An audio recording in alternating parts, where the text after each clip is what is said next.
On August 17th, tragedy struck when 6ix9ine's close companion, Ariella, was gunned down in New York.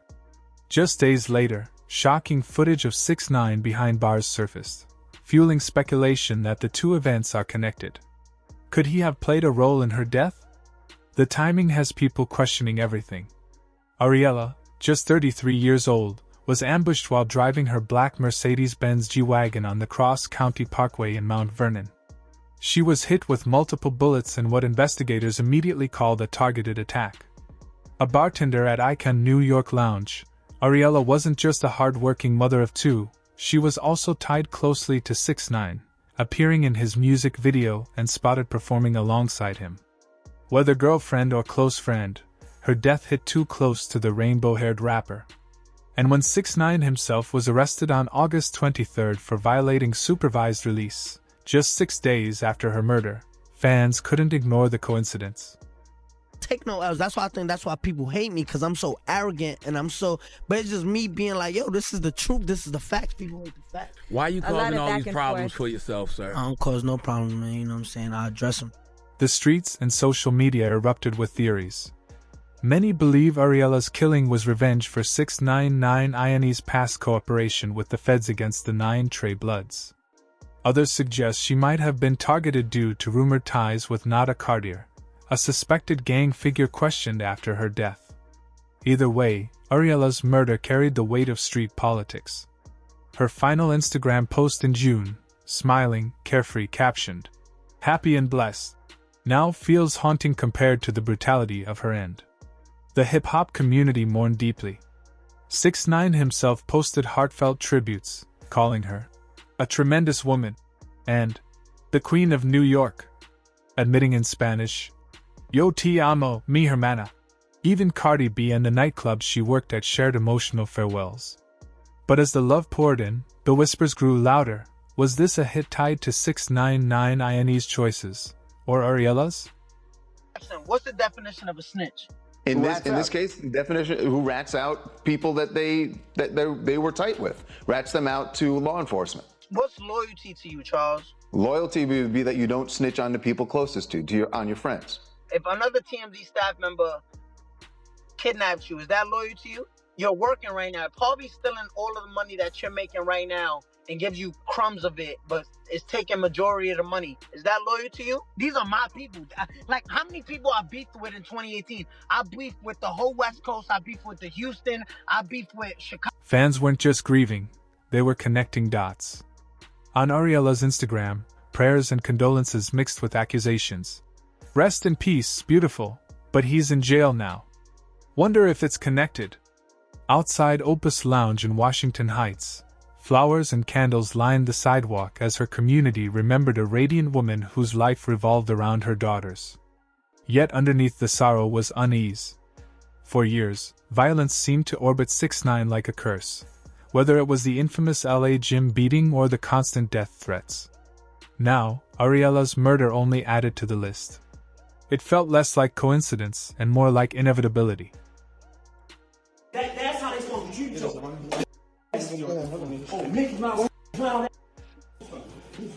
Go ahead. Take a picture. Go ahead.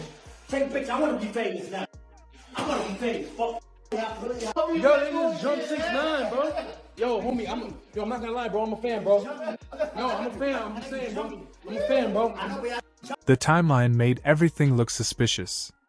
Days after grieving publicly for Ariella, 6ix9ine was back in federal custody. Judge Paul A. Engelmayer, the same judge from his 2019 case, ordered him locked up until a November hearing.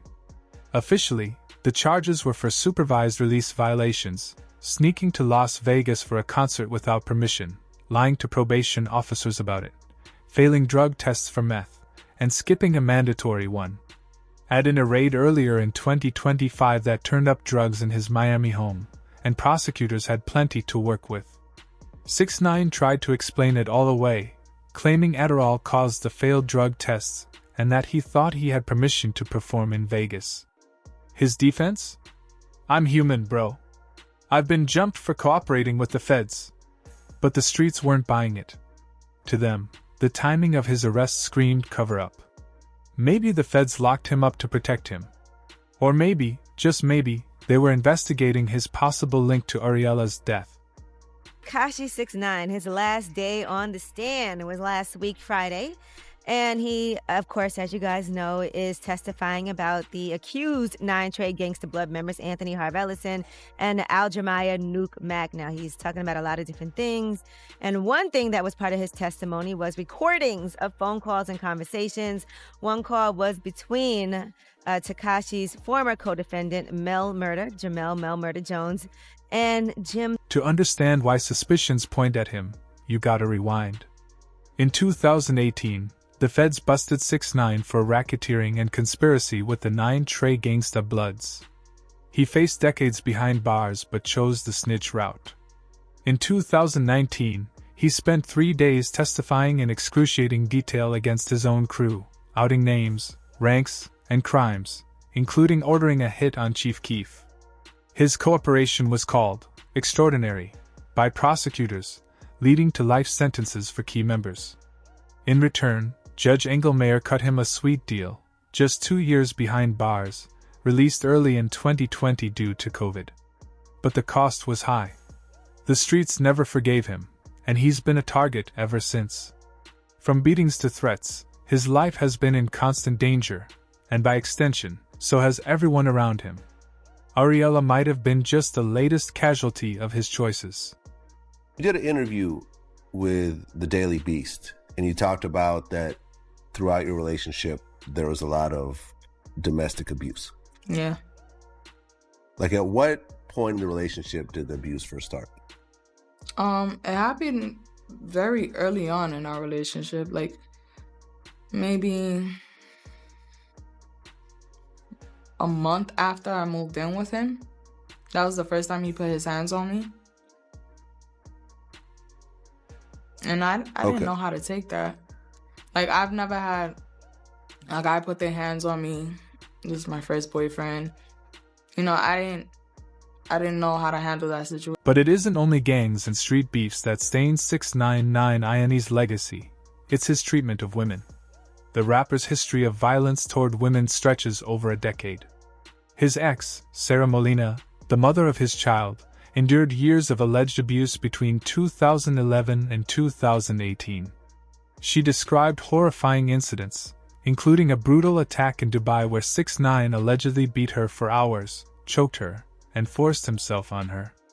Court documents confirm that he admitted to repeated domestic violence in his federal cooperation deal. For years, Sarah stayed silent out of fear, but her interviews paint a terrifying picture of control, violence, and manipulation. Incident was, me and him was arguing. We was walking towards Marcy, and by the factories. He wanted me to take pictures of him. Yeah, he punched me in my eye. Like, he punched me in my face. And it was like, I think I was trying to scuffle with him, but he punched me repeatedly, and I had like 2 black eyes, and he left as soon as he did it. So I half fell asleep, and when he came back home, I guess I was sleeping, he saw my face and saw that I had like 2 black eyes. And I guess he woke me up and was like, I'm sorry, you know. The pattern continued with his next relationships. In 2018, he started dating Jade, who tattooed his name on her body. Their relationship quickly turned toxic, culminating in her arrest for attacking him in a Miami nightclub. Instead of pressing charges, 6ix9ine dismissed it, proving how dysfunction ran deep. Then came Dominican artist Yalan La Mas Viral, his partner from 2022 to 2024. Their relationship was chaos, domestic disputes, arrests, and international scandals. Yalan's mother even accused him of assaulting both her and her daughter. Although Yalan later defended him in court, by September 2024, she filed a federal lawsuit accusing him of physical, sexual, and financial abuse, even alleging he beat her during her daughter's baptism. The claims read like a horror script: threats, drugs, forced surgeries, and revenge content posted online after their breakup. You actually didn't leave? Yeah. But why is that? I don't know. I felt in a way, I felt stuck. I'm not gonna lie, I kind of felt numb to this situation. Because he was already doing it. And the extent of how he beat me in front of my daughter, it would have... When you piece it all together, a grim picture emerges. 6ix9ine has left behind a trail of destruction, abused partners, broken families, enemies turned informants, and now a murdered woman deeply tied to him. Whether or not he had a direct hand in Ariella's death, being close to him has proven dangerous for over a decade. The streets say it best, 6ix9ine destroys everything he touches. Maybe this time, the consequences caught up with someone who didn't deserve it. With him locked up again and Ariella gone, one thing's clear, this isn't just about gang beef or snitching. It's about a man whose chaos consumes everyone around him, and the women in his life always seem to pay the highest price.